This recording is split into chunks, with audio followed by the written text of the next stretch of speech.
Hello and welcome back to the channel. I'm Uncle Bonehead. You probably knew that because you clicked on the video on my channel that's titled Uncle Bonehead. I don't know why we all say that. It makes no sense. But anyways, I digress. This is why I love the Open Mandriva community.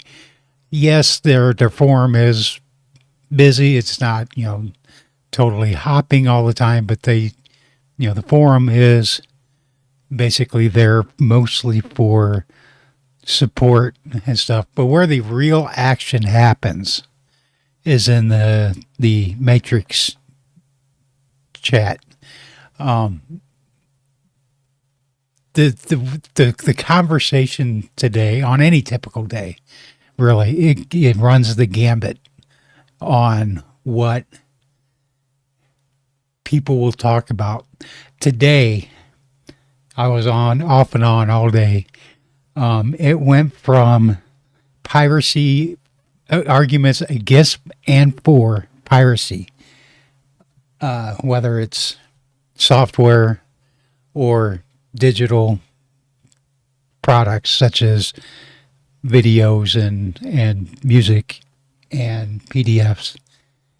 And it went from there to software licensing and digital product licensing. And then it evolved into the intelligence level of today's modern world compared to the ancient world. And it went, it went back and forth all day long. And I will never leave this community. This is the most entertaining community I've ever been in.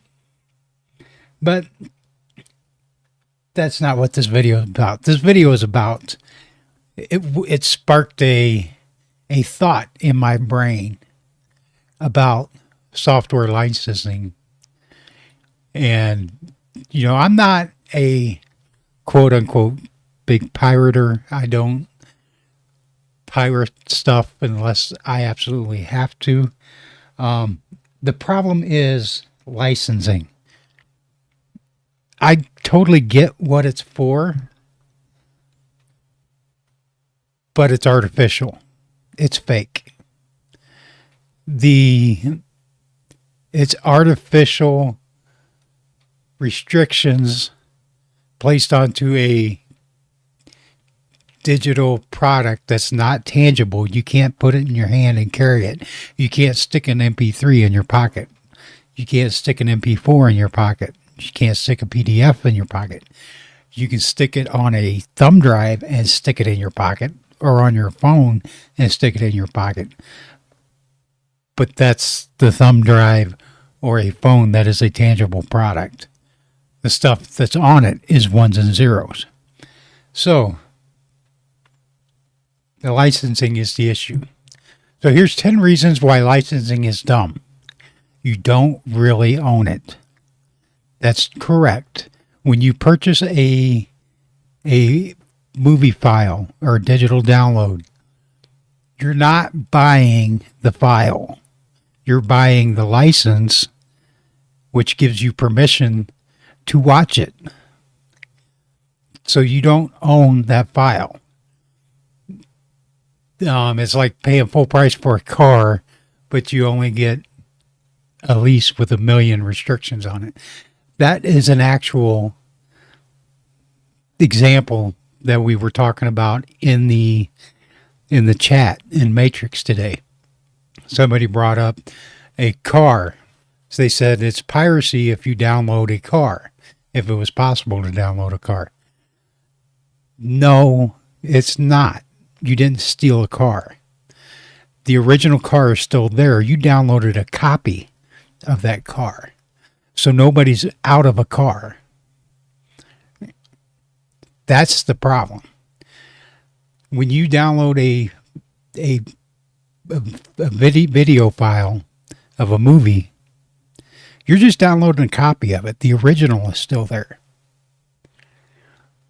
The restrictions on use for licenses often dictate how, where, and on what devices you can use the product, and even what platforms, such as Google Play, Google TV, YouTube, Netflix, Amazon, Hulu, all of it.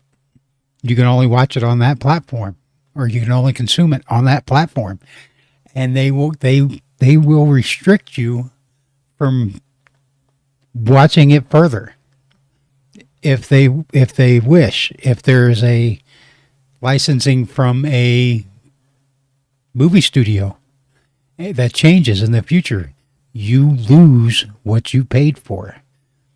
You don't own it. Forced updates. Some licenses tie you to mandatory updates or subscriptions. You might like the version you bought, but nope. You got to pay for an upgrade or lose functionality. There's no resale value. You cannot give your copy to your significant other or your son or your daughter. You can't resell it. You can't. You don't. You buy Photoshop, and you don't want to use it no more. You can't sell it to somebody else. It's all under all licenses are under a corporate control. Licenses give companies creepy levels of power over your stuff. They remotely disable your software or track your usage. Feels more like spyware than a product. There's several. It's been several years ago now, but there was one morning people woke up and everybody that had iTunes found a new album in their library that they didn't buy and they didn't want. It was given to them and forced upon them by Apple because some recording studio thought that, they should pay Apple to give away their album. And it really pissed a lot of people off. Region locks. Licensing can restrict where you're allowed to use it. Move to another country? Sorry, your software is not going to work. It's dumb. Over complicated terms. Have you ever read a license agreement? They're bad. They're really dry reads, and you got to be a lawyer to understand them. So everybody just scrolls to the bottom, clicks, read the terms, and they never actually comprehend what you're agreeing to. You get punished if you modify the software to suit your needs. The planned obsolescence. This is everywhere all the time. Like, for instance, Reaper. I like Reaper. I like using Reaper. It is a great tool. And I'm watching my cat. She's looking like she's going to jump on my coffee maker, coffee machine. No. She changed her mind. The Reaper is a great tool. But when you buy a license for it, you're only buying it for that one specific version. And if you want to upgrade like to Reaper 7, you got to buy a new license. I hold a license for Reaper 6. Am I going to buy 7? No. It's good. And yeah, I like the software, but no. The thing is, licensing is there to protect companies, not the users, not their customers, the people that buy their software. They're there to protect the company. And it's, digital products is supposed to be the ultimate in freedom for what you can do with them. And licensing prevents that because they lose their control and their power. So anyways, the moral alternatives. These are 5 things that people are already doing. And they work. Pay once ownership model. Users pay a fair one-time price for a perpetual license to the software or digital product. No expiration, no subscriptions. Developers set the price to reflect their effort on ongoing support costs. You own it outright, like a physical book or tool with no strings attached. Updates could be optional purchases, keeping the base product functional forever. To me, that's the best alternative to licensing. If you want to update in the future, you can update outside of security updates. Like they build in more features. Yeah, that would be a great optional update purchase at a later time. But as long as the base product is what you've got and what you need and it just works, why force an update, paid update? Crowdfunding development. Creators pitch their product to the public. Users fund it up front through contributions. Once the goal is met, the finished product is released freely to all backers and sometimes the public under an open model. Developers get paid directly for their labor and users get unrestricted access without ongoing licensing nonsense. This is in practice in several pieces of software. One of them is I know for sure right off the top of my head, is called System Sculpt. It is a plugin for Obsidian that ties in a virtual shit ton of AI functionality into Obsidian. And it is absolutely amazing what he does. And it's all through Patreon. People subscribe to him, support him on Patreon. They get the plugin, full access to the plugin, through it. There are other software. I can't think of them off the top of my head, but they are using Patreon to,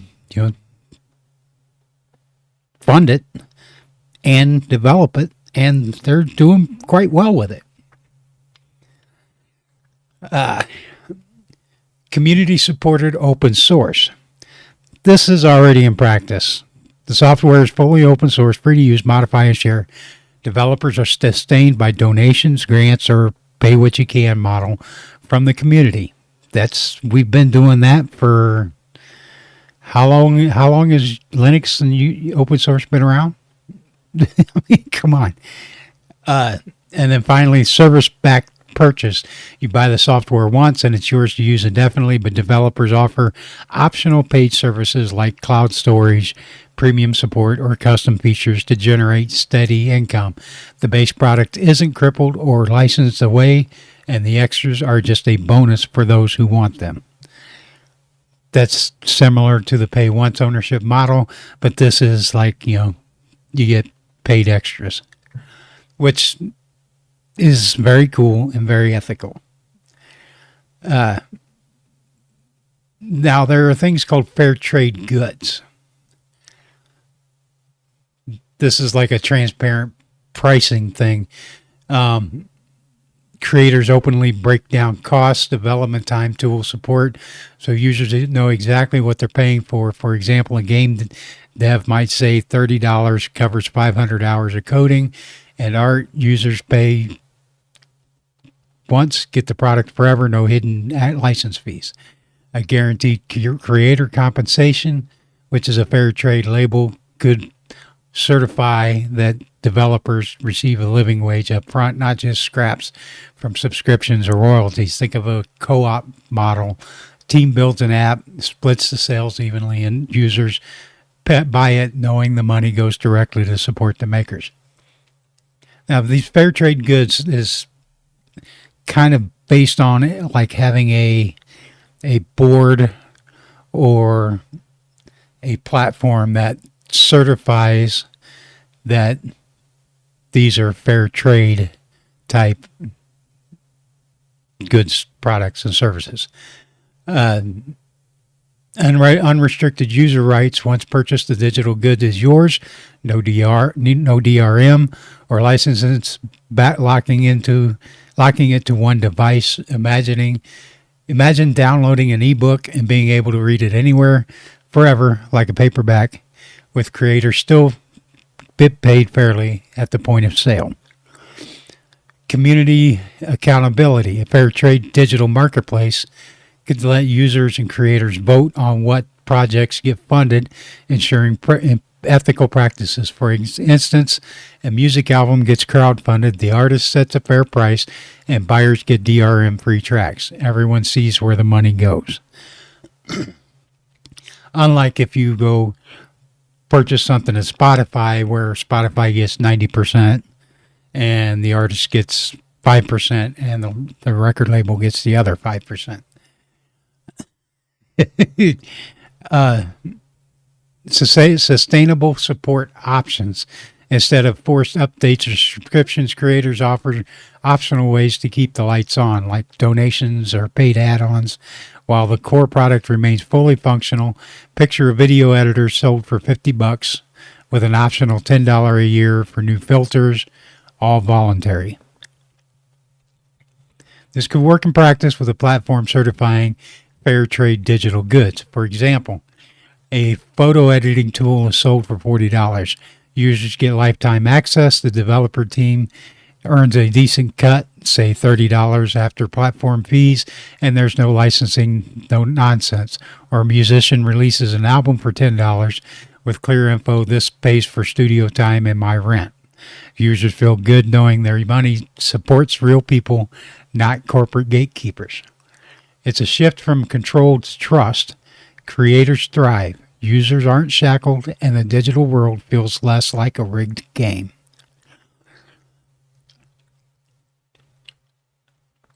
Wow, I cannot spell. An ethical digital marketplace. Building on the fair trade digital goods idea, let's flesh out the concept of an ethical digital marketplace. Platforms where creators are fairly paid. Users get genuine value, and the whole system prioritizes integrity over exploitation. These marketplaces would be the practical backbone for distributing digital products, software, music, art, ebooks, in a way that ditches other licensing headaches and respects everyone involved. Here's what they could look like with five core features and some real-world flavor. First, a creator-first revenue sharing. The platform takes a minimal cut, say 5 to 10%. The rest goes straight to the creators, unlike the 30% or more gouged by some app stores. Looking at you, Google. For example, a developer sells a $20 app. They pocket $18 to $19, enough to live on, but the platform covers hosting and payment processing. Transparency shows users exactly where their money goes. No DRM or licensing locks. Everything sold is yours to keep and move freely. No digital handcuffs. Buy a digital album, download the MP3s or FLACs, and pay them anywhere. Get a game, install it on any device you own. Creators are paid up front, so they don't need to cling to control through restrictive licenses. Iced tea is awesome. Community-driven curation. Instead of algorithms pushing whatever's trending, users and creators rate and review products based on quality and ethics. Think of a marketplace where a $15 ebook gets spotlighted because its author paid contributors fairly, not because it's backed by a big publisher.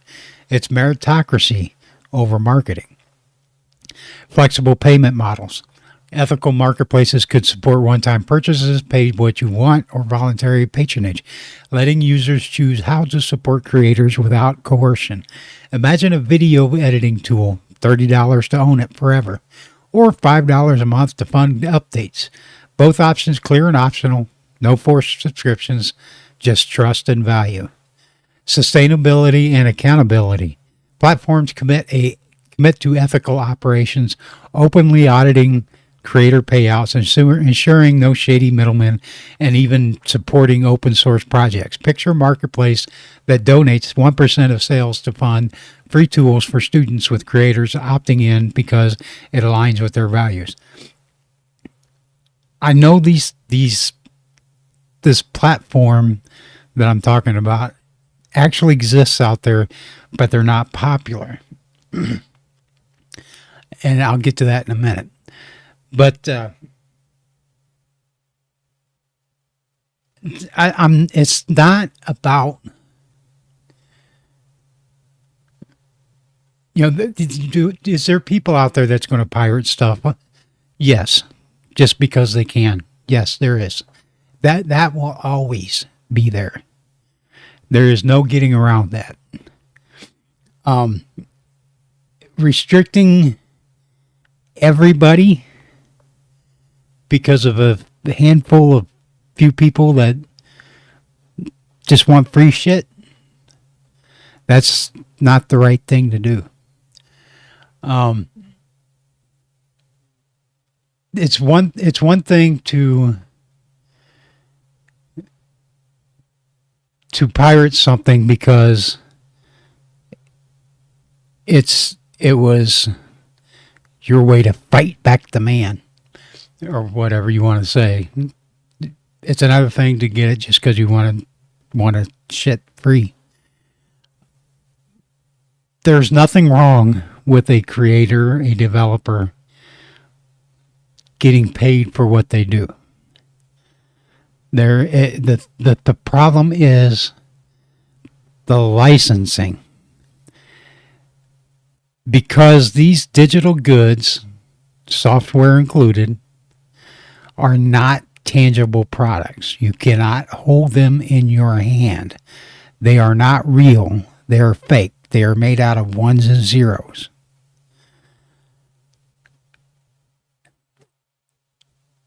Yes, it took somebody effort and labor to make them and to create them. But we are looking at a time where AI is taking even that away. And you can get something made for you and created for you by an AI for free without another person creating it for you. So there's no labor involved. AI is not alive. It does not live. It does not think. It does not have a conscience. It's not even real. So it's fake creating fake. Ones and zeros creating ones and zeros. So you're just going to be, I guess, creating the cycle of free for free. The problem, what I'm trying to get to is sometimes piracy is justified. Like, for instance, you pay for the, 4K video on Netflix or YouTube or whatever, and it's artificially compressed down to 1080 for absolutely no reason. And it's just dumb. So anyways, how this thing could work. Picture a platform like Ethymarket, just, made up word. A musician uploads an album for $10, 90% goes to them, and buyers get high quality files with no DRM. Coder sells a productivity app for $25. They keep $22.50, and users download a fully unlocked version. Writer offers an ebook with a pay what you can option, averaging $8 per sale, and it still earns a living because the platform's low fees don't bleed them dry. Reviews highlight ethical practices like fair wages for collaborators, building trust. Why is better? Unlike today's giants, think App Store or Amazon or Google, ethical marketplaces wouldn't trap creators in exploitative real royalty schemes or users in licensing mazes. They'd prove you can pay people well without treating buyers like tenants. It's a win-win. Creators get a living wage, users get freedom, and the platform sustains itself modestly. I know I keep saying community. Change sticks better when it starts small, gains traction, and scales up. Rather than try to topple the big players in one national or digital sweep, let's break down why this could work and how it might play out. Why localized communities could shift the tide. Trust and tangibility. People are more likely to buy into a system they can see and touch, literally or figuratively. A local community of creators and users may be centered around a city or niche interest, like indie game devs in Portland or musicians in Austin, Texas. Builds trust through familiarity. You're not pitching an abstract ethical marketplace to millions. You're showing your neighbor how a $10 app sale paid a coder down the street. It's real. It's not theoretical. 2, proving the model works. Small wins demonstrate viability. If a local marketplace, say 50 creators and 500 users, thrives without DRM, pays people fairly, and delivers great products, it's a blueprint others can copy. Like a city council win showing a party can govern, a successful local digital co-op proves ethical markets aren't just hippie dreams. Word spreads, and soon you've got 10 towns doing it, then 100. Now, how could this look? Just picture this. Start tiny. A handful of developers, artists, and writers in a region, say a county or online fandom, form a mini marketplace. They sell direct. $20 apps, $5 albums, $10 ebooks. No licensing, no middlemen. They just use a simple platform, maybe a co-op site with a 5% fee, and promote it at local meetups, forums, or farmers markets. Step 2, build loyalty users. Users join because they know the creators. Think, I bought this game from Sarah at the office, or Sarah at the coffee shop, and this ebook funded my buddy's rent. The lack of DRM feels like a perk, not a risk. Because the community's tight-knit, creators share revenue splits publicly so buyers feel good about every dollar. Step 3, scale horizontally. Once it works, nearby communities replicate it. A local digital fair trade network emerges, each node independent but linked by shared principles. One group might focus one group might focus on software, another on art. They swap tips, not mandates, growing organically like political precincts flipping one by one.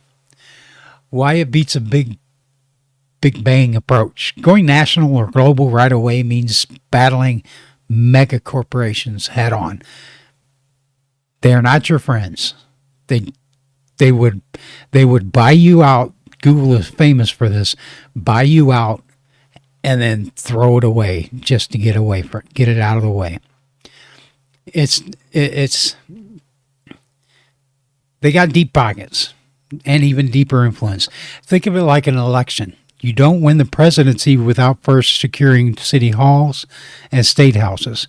Small communities can fly under the radar, the perfect model, and build a base of believers.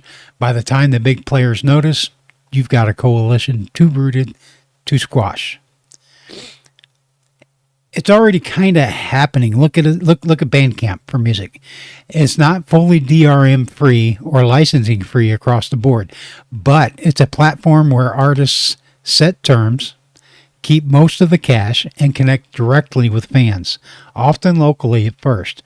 Or consider indie game jams, where devs sell straight to players on itch.io, skipping the Steam tax. These are seeds. A fair trade certification or local co-op could supercharge them. The ripple effect. If a dozen towns or online niches pull this off, say each with $50,000 in annual sales, that's $600,000 flowing to creators without corporate skimming. Users get hooked on the freedom of no DRM, and creators see they don't need licensing to survive. It's not utopia overnight, but it's momentum. Like local elections tipping a state, these pockets could pressure bigger markets to adapt or lose relevance.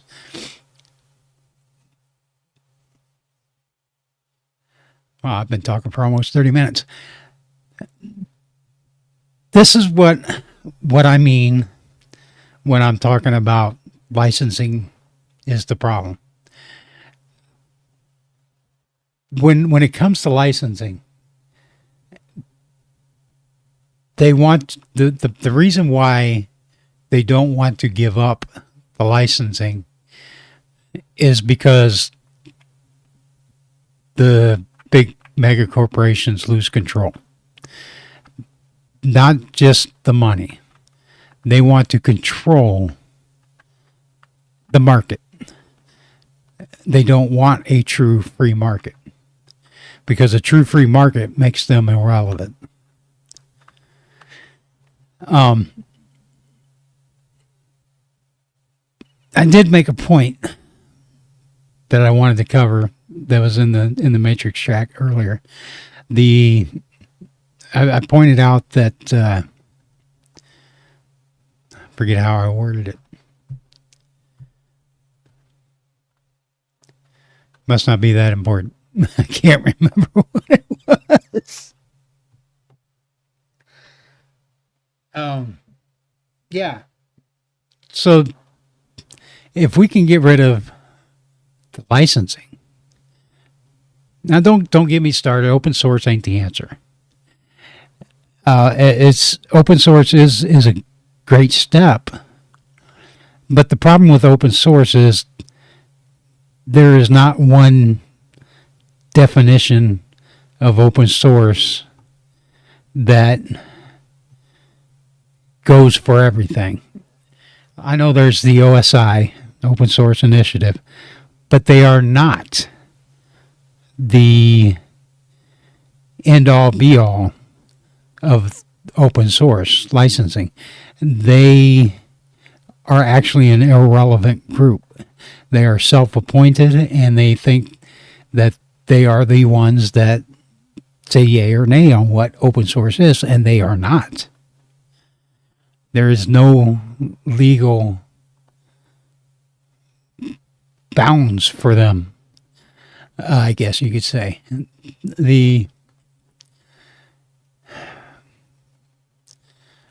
I guess I can't think of how to word it.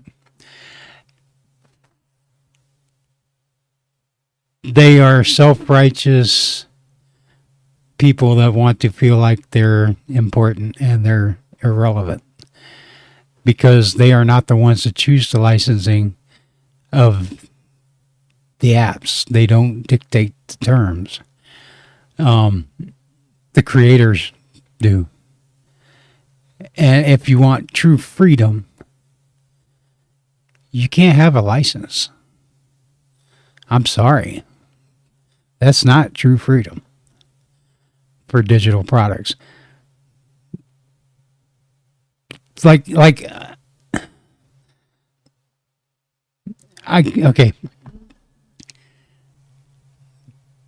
I keep saying digital products are not real products. They're not.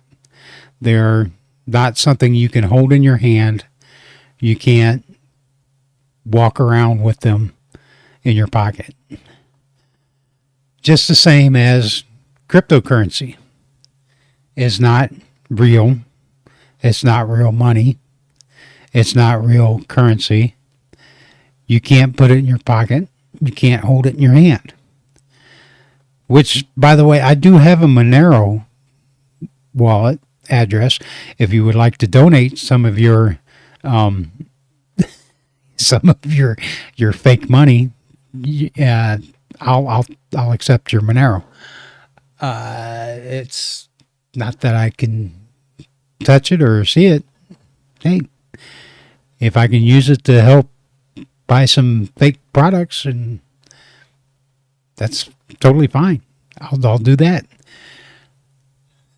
So, I'm not going to beat a horse, beat a dead horse into the ground here.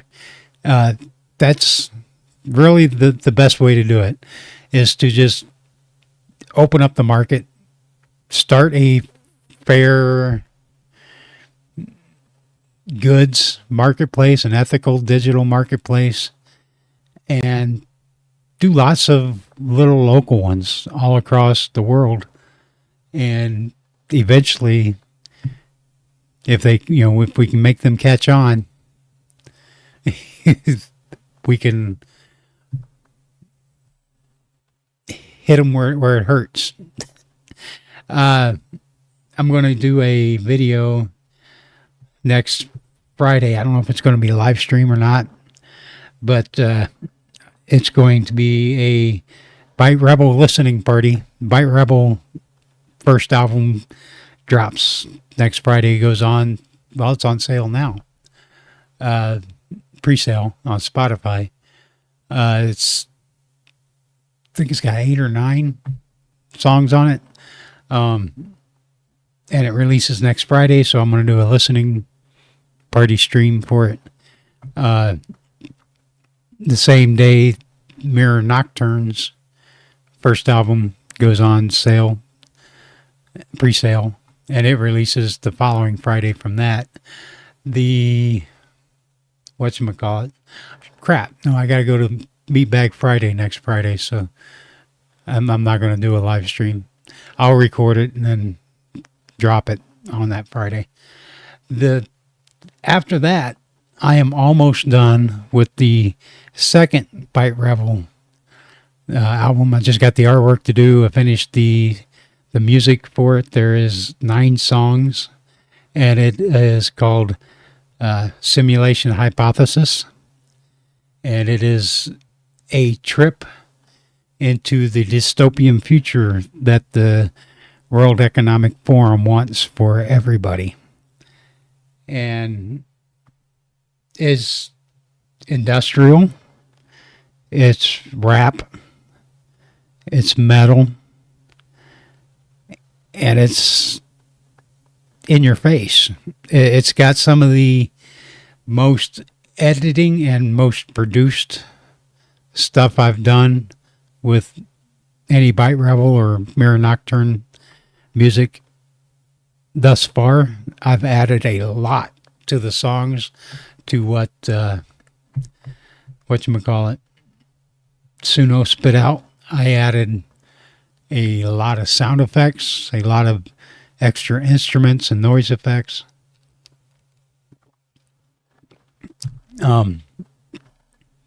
Code Red is one of the songs. I played it in the last video. Yeah, I'm proud of that song. There's a couple other songs that I'm very proud of. So we'll see how it goes and whether or not people actually like it. Don't forget to like and subscribe. We'll catch you guys again next time. Be good, be safe. Never ever stick your finger where you wouldn't stick your face.